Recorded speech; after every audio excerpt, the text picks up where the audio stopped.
the 20th of April 2025. Theme: Mary Magdalene. Scripture: Luke 8 verse 2, Matthew 27 verse 56, John 19 verse 25, Matthew 27 verse 61, John 20 verse 1, Mark 16 verse 9 and John 20 verse 18.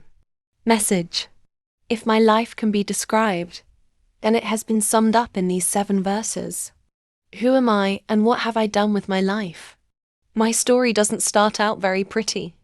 I was a woman, and 7 evil spirits were living inside me. Jesus saw me, and he cast out the evil spirits. After that, I was always close to Jesus. I followed him everywhere he went. I made sure with the other women that Jesus always ate and drank something. I listened to Jesus for hours, and there at his feet, I sat and learned. I took in everything Jesus told the disciples and the crowd. I cherished every word, and in the evenings when everyone and everything fell silent, I pondered every lesson. I've seen how many people Jesus healed. I also felt the storms brewing in Jerusalem. That last week with Jesus was filled with excitement, and Jesus taught so many new lessons to us who followed him.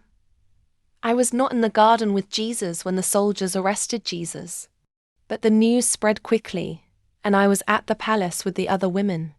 We may not have gone any closer. We could only stand from a distance and listen to the events. We heard all the lies, but we were not allowed to speak. The atmosphere was thick, and it was a rowdy group of people. Jesus appeared before Pilate, and we struggled to move through the crowds. The priests and the elders moved among the crowd and urged them to ask for Barabbas' release. We then moved with the crowd on the road to Calvary. We tried so hard to get closer to Jesus. We could only watch it all from a distance. My heart broke, and the tears streamed down to my neck. Jesus, my Jesus, is tortured and mocked. His shoulders are bloodied, and he falls with jerks because the soldiers beat him across his back. I want to go and help Jesus so badly, but I can't get past the crowd.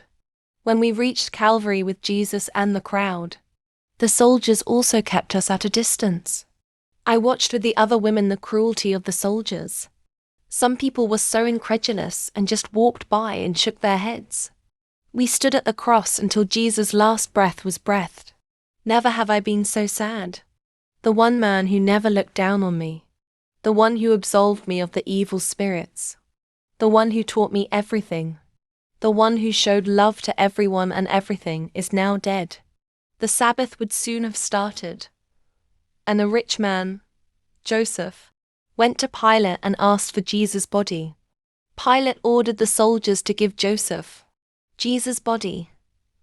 Joseph wrapped Jesus in clean linen and placed him in the tomb he had carved for himself. Mary and I were with Joseph as he cared for Jesus' body. We then sat in front of the grave, and the day's events continued to play out before us like a nightmare.